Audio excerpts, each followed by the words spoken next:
अथ त्रयोदशोऽध्यायः।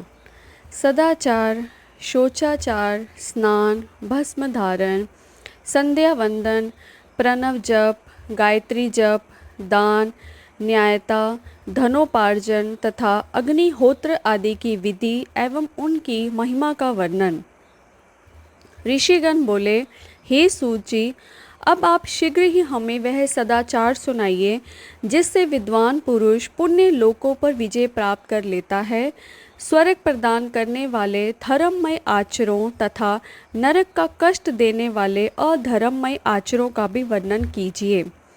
सूत जी बोले, हे ऋषियों, सदाचार का पालन करने वाला विद्वान ब्राह्मण ही वास्तव में ब्राह्मण नाम धारण करने का अधिकारी है। जो केवल वेदोक्त आचरण का पालन करने वाला है, उस ब्राह्मण की विप्रेय संज्ञा होती है।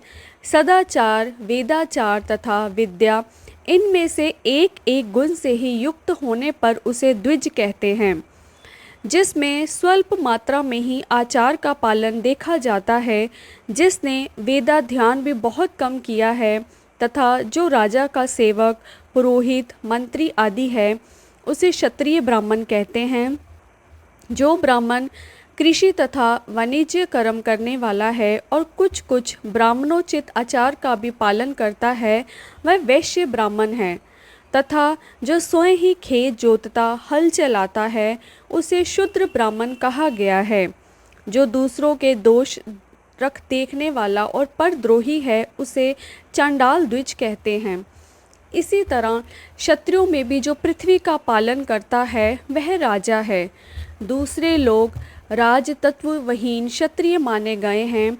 वैश्यों में भी जो धान्य आदि वस्तुओं का क्रय विक्रय करता है, वह वैश्य है। दूसरों को वणिक कहते हैं। जो ब्राह्मणों, क्षत्रियों तथा वैश्यों की सेवा में लगा रहता है, वह शूद्र कहलाता है। जो शूद्र हल जोतने का काम करता है, उसे वृषल समझना चाहिए। शेष शूद्र दस्यु कहलाते हैं। इन सभी वर्णों के मनुष्यों को चाहिए कि वे उषय काल में उठकर पूर्वाभिमुख हो सबसे पहले देवताओं का, फिर धर्म का, पुण्य अर्थ का, तदनंतर उसकी प्राप्ति के लिए उठाए जाने वाले कलेशों का तथा आय और व्यय का भी चिंतन करें। प्रातःकाल उठकर पूर्व, अग्निकोण, दक्षिण आदि 8 दिशाओं की ओर मुख करके बैठने पर क्रमशः आयु, द्वेष, मरण, पाप, भाग्य, व्याधि, पुष्टि और शक्ति प्राप्त होती है। रात के पिछले पहर को उषय काल जानना चाहिए। उस अंतिम पहर का जो आधा या मध्य भाग है, उसे संधि कहते हैं। उस संधि काल में उठकर द्विज को मल मूत्र आदि का त्याग करना चाहिए। घर से दूर जाकर बाहर से ही अपने शरीर को ढके रखकर दिन में उत्तराभिमुख बैठकर मल मूत्र का त्याग करें। यदि उत्तराभिमुख बैठने में कोई रुकावट हो तो उसे दूसरी दिशा की ओर मुख करके बैठें। जल, अग्नि, ब्राह्मण आदि तथा देवताओं का सामना बचाकर बैठें। बाएं हाथ से उपस्थ को ढक कर तथा दाहिने हाथ से मुख को ढक कर मल त्याग करें और उठने पर उस मल को ना देखें। तदनंतर जलाशय से बाहर निकाले हुए जल से ही गुदा की शुद्धि करें, अथवा देवताओं, पितरों तथा ऋषियों के तीर्थों में उतरे बिना ही प्राप्त हुए जल से शुद्धि करनी चाहिए। गुदा में 7, 5 या 3 बार मिट्टी से उसे धोकर शुद्ध करें। लिंग में ककोड़े के फल के बराबर मिट्टी लेकर लगाएं और उसे धो दें। परंतु गुदा में लगाने के लिए एक पसर मिट्टी की आवश्यकता होती है। लिंग और गुदा की शुद्धि के पश्चात उठकर अन्यत्र जाएं और हाथ पैरों की शुद्धि करके 8 बार कुल्ला करें। जिस किसी वृक्ष के पत्ते से तथा उसके पतले काष्ठ से जल के बाहर दातुन करना चाहिए, उस समय तर्जनी उंगली का उपयोग ना करें। यह दंत शुद्धि का विधान बताया गया है। तदनंतर जल संबंधी देवताओं को नमस्कार करके मंत्र पाठ करते हुए स्नान करें। यदि कंठ तक या कमर तक पानी में खड़े होने की शक्ति ना हो तो घुटने तक जल में खड़ा होकर अपने ऊपर जल छिड़क कर मंत्रोच्चारण पूर्वक स्नान कार्य संपन्न करें।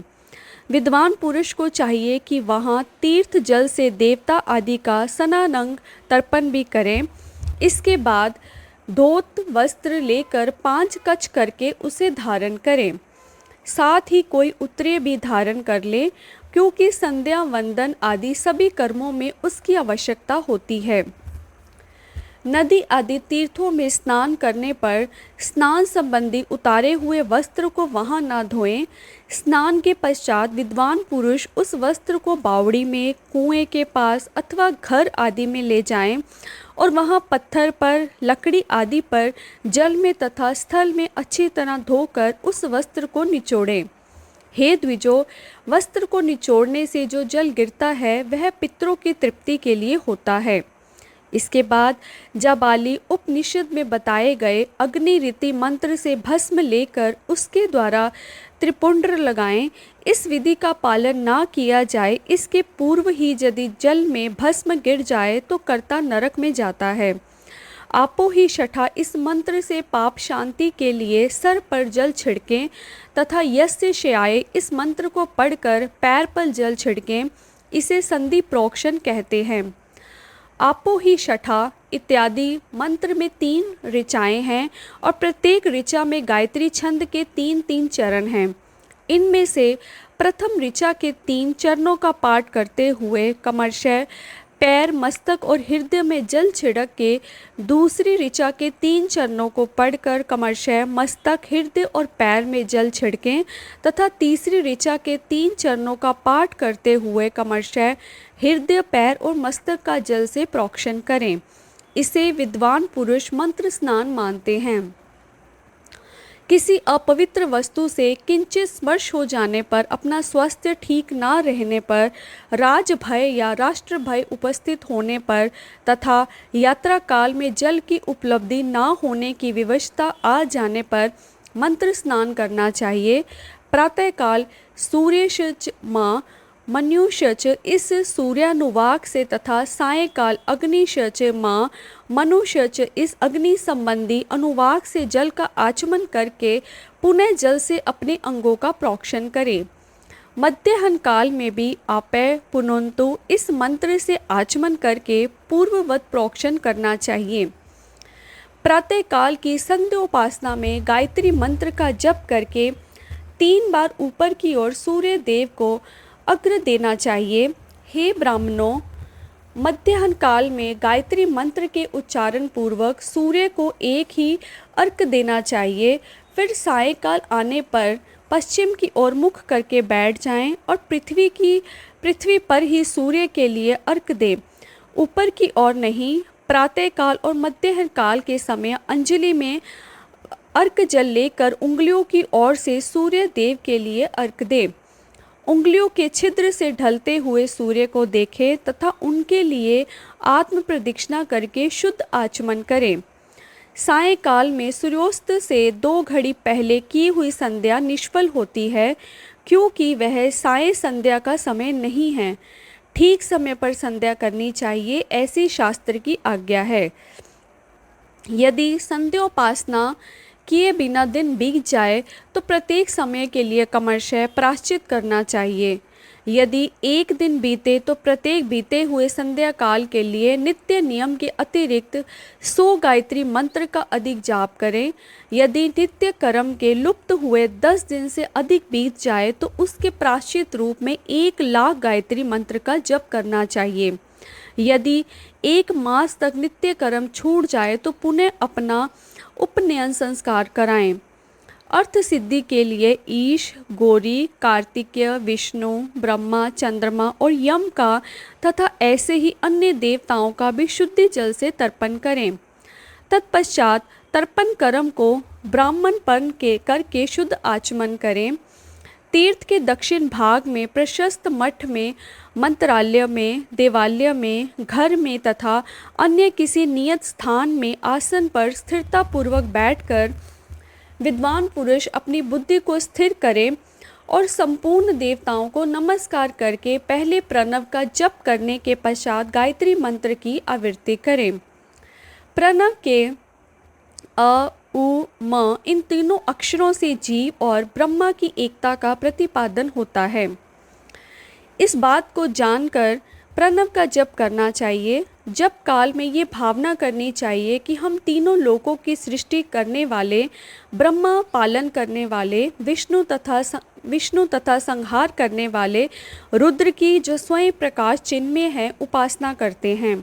यह ब्रह्म स्वरूप ओंकार हमारी कर्मेंद्रियों और ज्ञानेंद्रियों की वृत्तियों को, मन की वृत्तियों को तथा बुद्धि वृत्तियों को सदा भोग और मोक्ष प्रदान करने वाले धर्म एवं ज्ञान की ओर प्रेरित करे। बुद्धि के द्वारा प्रणव के इस अर्थ का चिंतन करता हुआ जो इसका जप करता है वह निश्चय ही ब्रह्मा को प्राप्त कर लेता है। अथवा अर्थानुसंधान के बिना भी प्रणव का नित्य जप करना चाहिए। इससे ब्राह्मण तत्व की पूर्ति होती है।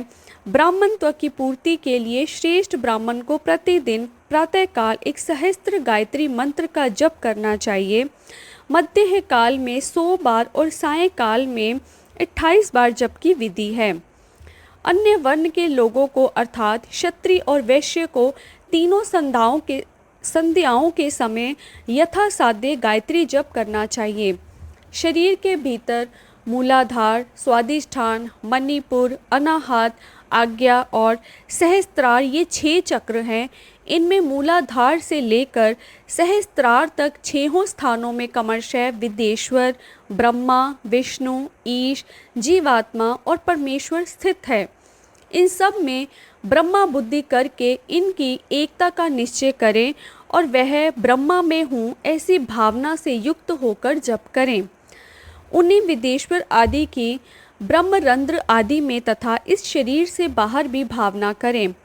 महत्व से लेकर पंचभूत पर्यंत तत्वों से बना हुआ जो शरीर है, ऐसे सहस्त्रों शरीर को एक एक अजप्पा गायत्री के जप से एक एक के क्रम से अतिक्रमण करके जीव को धीरे धीरे परमात्मा से संयुक्त करें।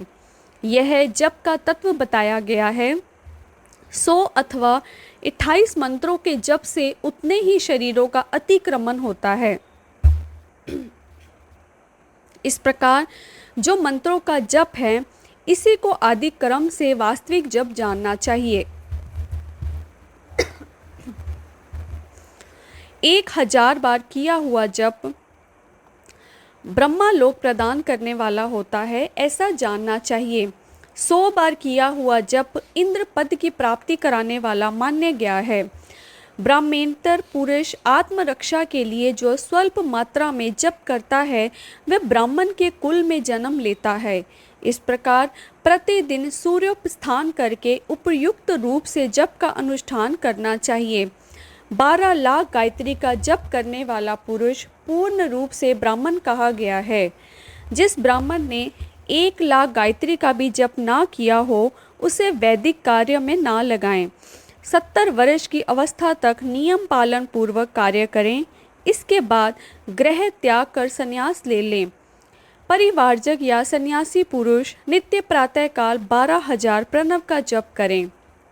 यदि एक दिन नियम का उल्लंघन हो जाए तो दूसरे दिन उसके बदले में उतना मंत्र और अधिक जपना चाहिए। इस प्रकार जप को चलाने का प्रयत्न करना चाहिए। यदि क्रमशः 1 मास उल्लंघन का व्यतीत हो गया हो तो 1.5 लाख जप करके उसका प्रायश्चित करना चाहिए। इससे अधिक समय तक नियम का उल्लंघन हो जाए तो पुनः नए सिरे से गुरु से नियम ग्रहण करें। ऐसा करने से दोषों की शांति होती है, अन्यथा रौरव नरक में जाना पड़ता है। जो सकाम भावना से युक्त गृहस्थ ब्राह्मण है उसी को धर्म तथा अर्थ के लिए यत्न करना चाहिए। मुमुक्ष ब्राह्मण को तो सदा ज्ञान का ही अभ्यास करना चाहिए। धर्म से अर्थ की प्राप्ति होती है, अर्थ से भोग सुलभ होता है और उस भोग से वैराग्य की प्राप्ति होती है। धर्म पूर्वक उपार्जित धन से जो भोग प्राप्त होता है उससे एक दिन अवश्य वैराग्य का उदय होता है। धर्म के विपरीत अधर्म से उपार्जित धन के द्वारा जो भोग प्राप्त होता है उससे भोगों के प्रति आसक्ति उत्पन्न होती है। धर्म 2 प्रकार का कहा गया है, द्रव्य के द्वारा संपादित होने वाला और शरीर से किया जाने वाला। द्रव्य धर्म यज्ञ आदि के रूप में और शरीर धर्म तीर्थ स्नान आदि के रूप में पाए जाते हैं। मनुष्य धर्म से धन पाता है, तपस्या से उसे दिव्य रूप की प्राप्ति होती है।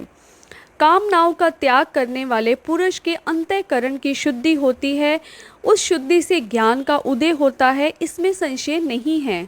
सत्य युग आदि में तप को ही प्रशस्त कहा गया है, किंतु कलयुग में द्रव्य साध्य धर्म अच्छा माना गया है।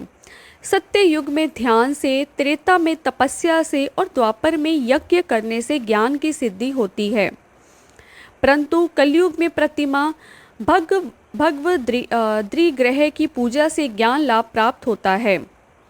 जिसका जैसा पुण्य या पाप होता है उसे वैसा ही फल प्राप्त होता है। द्रव्य देह अथवा अंग में न्यूनता, वृद्धि अथवा श्रेय आदि के रूप में वह फल प्रकट होता है। अधर्म हिंसा दुख रूप है और धर्म सुख रूप है। मनुष्य अधर्म से दुख पाता है और धर्म से सुख एवं अबुद्ध का भागी होता है। दुराचार से दुख प्राप्त होता है और सदाचार से सुख। अंतः भोग और मोक्ष की सिद्धि के लिए धर्म का उपार्जन करना चाहिए।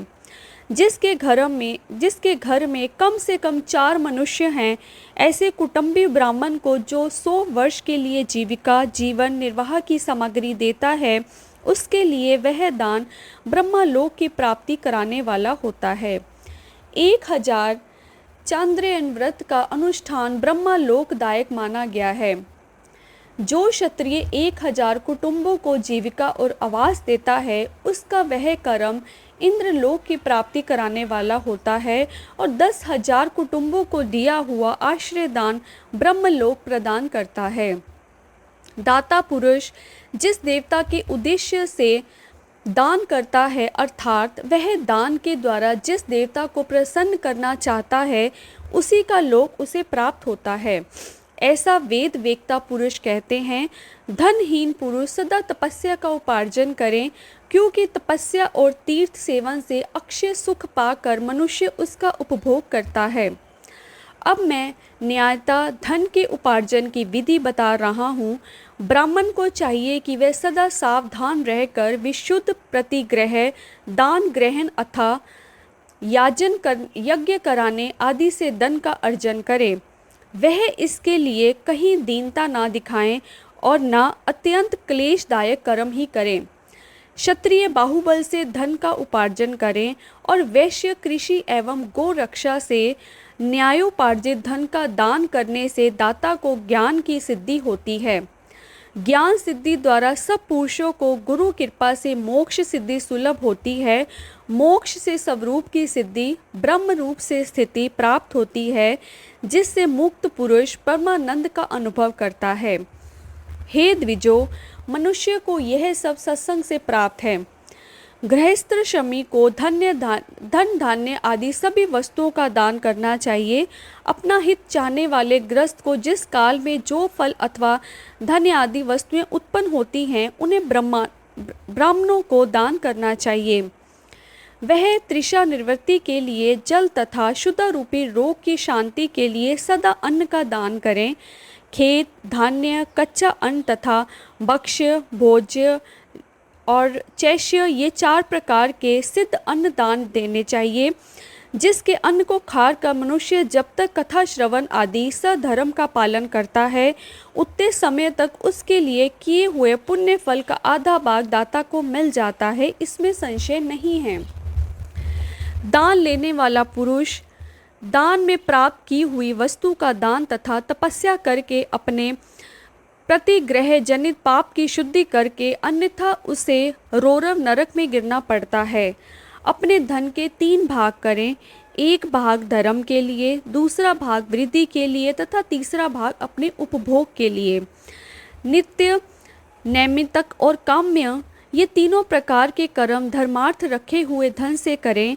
साधक को चाहिए कि वह वृद्धि के लिए रखे हुए धन से ऐसा व्यापार करें जिससे उस धन की वृद्धि हो तथा उपभोग के लिए रक्षित धन से हितकारक, परिमित एवं पवित्र भोग भोगे। खेती से पैदा हुए धन का 10वां अंश दान कर दें। इससे पाप की शुद्धि होती है। शेष धन से धर्म, वृद्धि एवं उपभोग करें, अन्यथा वह रौरव नरक में पड़ता है, अथवा उसकी बुद्धि पाप से परिपूर्ण हो जाती है या खेती ही चौपट हो जाती है। वृद्धि के लिए किए गए व्यापार में प्राप्त हुआ धन का छठा भाग दान कर दें। श्रेष्ठ ब्राह्मणों को दान में प्राप्त हुए शुद्ध पदार्थों का चतुर्थांश दान कर देना चाहिए। उन्हें अकस्मात प्राप्त हुए धन का तो आधा भाग दान कर देना ही चाहिए। असत प्रतिग्रह दूषित दान में प्राप्त संपूर्ण पदार्थों को समुद्र में फेंक देना चाहिए। अपने भोग की समृद्धि के लिए ब्राह्मणों को बुलाकर दान करना चाहिए। किसी के द्वारा याचना करने पर अपनी शक्ति के अनुसार सदैव ही सब कुछ देना चाहिए। यदि मांगे जाने पर शक्ति रहते हुए वह पदार्थ ना दिया जाए तो दूसरे जन्म में वह ऋण चुकाना पड़ता है। विद्वान को चाहिए कि वे दूसरों के दोषों का वर्णन ना करें। हे ब्राह्मण, द्वेषवश दूसरों के सुने या देखे हुए छिद्र को भी प्रकट ना करें। विद्वान पुरुष ऐसी बात ना कहें जो समस्त प्राणियों के हृदय में रोष पैदा करने वाली हो। ऐश्वर्य की सिद्धि के लिए दोनों संध्याओं के समय अग्निहोत्र करे। यदि असमर्थ हो तो वह एक ही समय सूर्य और अग्नि को विधि पूर्वक दी हुई आहुति से संतुष्ट करें। चावल, धान्य, घी, फल, कंद तथा हविष्य इनके द्वारा विधि पूर्वक स्थाली पाक बनाएं तथा यथोचित रीति से सूर्य और अग्नि को अर्पित करें। यदि हविष्य का अभाव हो तो प्रधान होम मात्र करें। सदा सुरक्षित रहने वाली अग्नि को विद्वान पुरुष अजस्त्र की संज्ञा देते हैं। यदि असमर्थ हो तो संध्या काल में जप मात्र या सूर्य की वंदना मात्र कर लें। आत्मज्ञान की इच्छा वाले तथा धनार्थी पुरुषों को भी इस प्रकार विधिवत उपासना करनी चाहिए। जो सदा ब्रह्म यज्ञ में तत्पर रहते हैं, देवताओं की पूजा में लगे रहते हैं, नित्य अग्नि पूजा एवं गुरु पूजा में अनुरुक्त होते हैं तथा ब्राह्मणों को तृप्त किया करते हैं, वे सब लोग स्वर्ग के भागी होते हैं। इति श्री शिव महापुराणे प्रथमायां विदेश्वर संहितायां सदाचार वर्णनम नाम त्रयोदशोऽध्यायः। इस प्रकार श्री शिव महापुराण के अंतर्गत प्रथम विद्वेश्वर संहिता में सदाचार वर्णन नामक 13वां अध्याय पूर्ण हुआ। हर हर महादेव।